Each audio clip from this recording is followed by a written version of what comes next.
എൻ്റെ പേര് ഷേർലി എന്ന്, കൊല്ലത്ത് നിന്ന് വരുന്നു. ഞാൻ 6/6/23 ഉടമ്പടി എടുത്തത്. ഇവിടെ അമ്മ മാതാവിൻ്റെയും തിരുക്കുമാരൻ്റെയും മുമ്പിൽ നിന്ന് സാക്ഷ്യം പറയാനുള്ള കൃപ ലഭിച്ചതിൽ കോടാനുകോടി നന്ദി ഞാൻ പറയുന്നു. ഞാൻ എൻ്റെ മകളെക്കുറിച്ചുള്ള രോഗസൗഖ്യത്തെക്കുറിച്ച് പറയാനാണ്. എൻ്റെ മകൾ ഒരു ഭിന്നശേഷിയുള്ള കുട്ടിയാണ്. അവൾക്ക് 10 വർഷത്തോളമായി ചെവിക്ക് ഇൻഫെക്ഷൻ തുടങ്ങിയിട്ട്. അങ്ങനെ എല്ലാ ഹോസ്പിറ്റലിലും, ആയുർവേദ ഹോസ്പിറ്റലിലും ഹോമിയോ എല്ലാ ഹോസ്പിറ്റലിലും കാണിച്ചു കൊണ്ടിരിക്കുകയായിരുന്നു. എന്നിട്ട് എങ്ങൊന്നും ഒരു സുഖവും ലഭിച്ചില്ല. അവസാനമായി മറ്റുള്ള ഹോസ്പിറ്റലിൽ, അലോപ്പതി ഹോസ്പിറ്റലുകളിലൊക്കെ ഞങ്ങൾ കാണിച്ചു. അപ്പോൾ ഡോക്ടർ പറഞ്ഞു, പിന്നെ ഓപ്പറേഷൻ ചെയ്യാതെ ഈ രോഗം സൗഖ്യമാകുകയില്ലെന്നാണ് ഡോക്ടർ പറഞ്ഞത്. പക്ഷേ അവൾക്ക് അപ്പോഴേ ഇപ്പോൾ ചെവിക്കും കൂടെ ചെറിയതായിട്ട് കേൾവിയുടെ കുറവുണ്ടായിരുന്നു. അപ്പോൾ ഞങ്ങൾ മറ്റുള്ള വേറെ ഡോക്ടേഴ്സിനെ കാണിച്ചു. എല്ലാവരും അതേ അഭിപ്രായം തന്നെയാണ് പറഞ്ഞിരുന്നത്.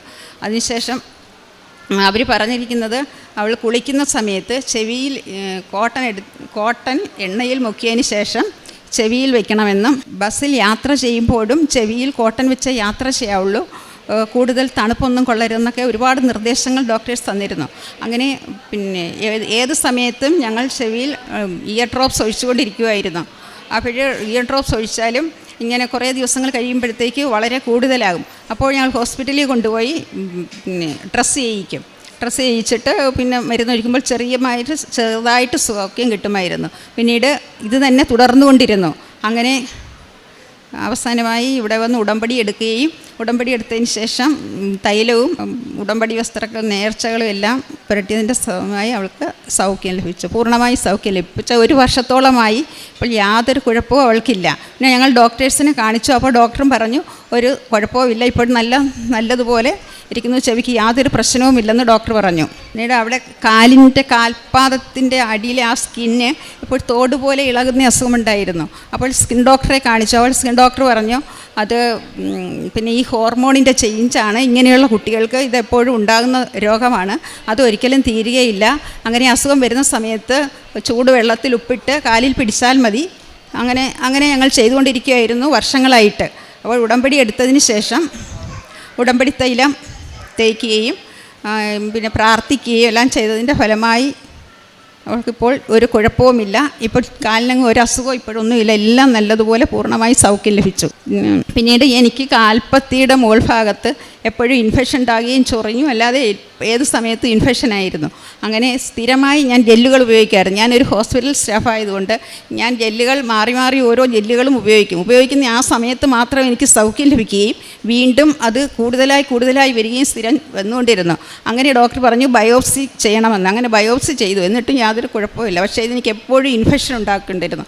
അങ്ങനെ ഉടമ്പടി എടുത്തതിന് ശേഷം ഉടമ്പടി തൈലം പുരട്ടുകയും പ്രാർത്ഥിക്കുകയും ചെയ്തതിൻ്റെ ഫലമായി പൂർണ്ണമായി സൗഖ്യം കിട്ടി. ഇപ്പോൾ ആ കാലിൽ ഒരു അടയാളം പോലുമില്ല, അങ്ങനെ വന്നതായിട്ട് പോലും അറിയയില്ല. ഇത്രയും രോഗസൗഖ്യങ്ങൾ തന്ന അമ്മയ്ക്കും തിരുക്കുമാരനും കോടാനുകോടി നന്ദി. പിന്നെ എൻ്റെ പ്രേക്ഷിത പ്രവർത്തനം എന്ന് പറയുന്നത്, ഞാൻ എല്ലാ മാസത്തിലും ഇവിടെ വന്ന് പത്രം വാങ്ങിക്കൊണ്ട് പോവുകയും പോകുന്ന വഴിക്കും കടകളിലും പള്ളികളിലും വഴിയിൽ എല്ലാവർക്കും ഞാൻ ആരെ കണ്ടാലും അവർക്കൊക്കെ ഞാൻ കൊടുക്കും. എല്ലാ മാസത്തിലും ഇവിടെ വന്ന് പത്രം വാങ്ങിച്ചും കൊണ്ട് പോകും. കാരുണ്യപ്രവൃത്തി എന്ന് പറയുന്നത്, ഞാൻ അനാഥാലയങ്ങളിൽ പോയി അവർക്ക് സാമ്പത്തികമായി സഹായങ്ങൾ നൽകുകയും പിന്നീട് ഹോസ്പിറ്റലിൽ എടുത്തൊക്കെ പത്രങ്ങൾ കൊടുത്തുകൊണ്ടിരിക്കുമ്പോൾ അവർക്ക് ബ്ലഡ് ടെസ്റ്റ്, സ്കാൻ ചെയ്യാൻ ഇവയ്ക്കൊന്നും പൈസ ഇല്ല എന്ന് പറഞ്ഞ് നമ്മുടെ അടുത്ത് വരുന്നവർക്ക് നമ്മുടെ സാമ്പത്തികം അനുസരിച്ച് അവരെ ചെറുതായി സഹായിക്കുകയും ചെയ്യും. പിന്നെ കൃപാസനത്തിൽ വരുവാൻ പൈസ ഇല്ല എന്ന് പറഞ്ഞാൽ 1-2 പേർക്ക് ഞാൻ വണ്ടിക്കൂലികൾ കൊടുത്ത് സഹായിക്കുകയൊക്കെ ചെയ്തിട്ടുണ്ട്. പിന്നീട് പൊതി വാങ്ങിച്ച് ഹോട്ടലിൽ നിന്നും പൊതി വാങ്ങിച്ച് കൊടുക്കുകയാണ് ചെയ്യുന്നത് ആഹാരമില്ലാത്തവർക്ക്. ഈ 3 സാക്ഷ്യങ്ങളും ഉടമ്പടി നേർച്ച വസ്തുക്കൾ ഉപയോഗിച്ചുകൊണ്ട് ലഭിച്ച സൗഖ്യങ്ങളാണ്. ഉടമ്പടി നേർച്ച വസ്തുക്കൾ ഉപയോഗിക്കുമ്പോൾ നമ്മൾ വിശ്വാസം പ്രമാണം ചൊല്ലിയാണ് ഉപയോഗിക്കുന്നത്. യേശു കർത്താവാണ് എന്നുള്ളതാണ് അവിടെ നമ്മൾ പ്രഖ്യാപിക്കുന്നത്. മരുന്നുകൾ ഉപയോഗിച്ചിട്ടും ഫലമില്ല എന്ന് പറഞ്ഞ് നമ്മൾ വിഷമിക്കുമ്പോഴും ഈ മരുന്നല്ല, യേശുവിന് ഇത് സുഖപ്പെടുത്താൻ കഴിയും എന്ന് നമ്മൾ വിശ്വസിക്കുകയും പ്രഖ്യാപിക്കുകയും ചെയ്തുകൊണ്ടാണ് ഈ നേർച്ച വസ്തുക്കൾ പ്രയോഗിക്കുന്നത്. റോമ 10:9 യേശു കർത്താവാണ് എന്ന് അധരങ്ങൾ കൊണ്ട് ഏറ്റുപറയുകയും ദൈവം അവനെ മരിച്ചവരിൽ നിന്ന് ഉയർപ്പിക്കുകയും ചെയ്തു എന്ന് ഹൃദയത്തിൽ വിശ്വസിക്കുകയും ചെയ്താൽ നീ രക്ഷ പ്രാപിക്കും. അങ്ങനെ യേശു കർത്താവാണെന്ന് പ്രഖ്യാപിച്ച് ഉടമ്പടി വസ്തുക്കൾ ഉപയോഗിച്ച് ലഭിച്ച സാക്ഷ്യങ്ങളാണ് ഈ മൂന്നെണ്ണം. പരിശുദ്ധ അമ്മയിലൂടെ ദൈവം നൽകിയ അനുഗ്രഹങ്ങൾക്ക് കൈയടിച്ച് നമുക്ക് ദൈവത്തെ മഹത്വപ്പെടുത്താം. യേശുവേ നന്ദി, യേശുവേ സ്തോത്രം, യേശുവേ ആരാധന. അത്യപൂർവ ദൈവാനുഭവങ്ങൾ ഇനി നിങ്ങൾക്കും സ്വന്തം. ഈ യൂട്യൂബ് ചാനൽ ഇതുവരെ സബ്സ്ക്രൈബ് ചെയ്തിട്ടില്ലെങ്കിൽ ഇപ്പോൾ തന്നെ സബ്സ്ക്രൈബ് ചെയ്യുക. ഈ വീഡിയോ ഇപ്പോൾ തന്നെ നിങ്ങളുടെ സുഹൃത്തുക്കൾക്ക് ഷെയർ ചെയ്തുകൊണ്ട് കർത്താവിൻ്റെ പ്രേക്ഷിതരാകുക.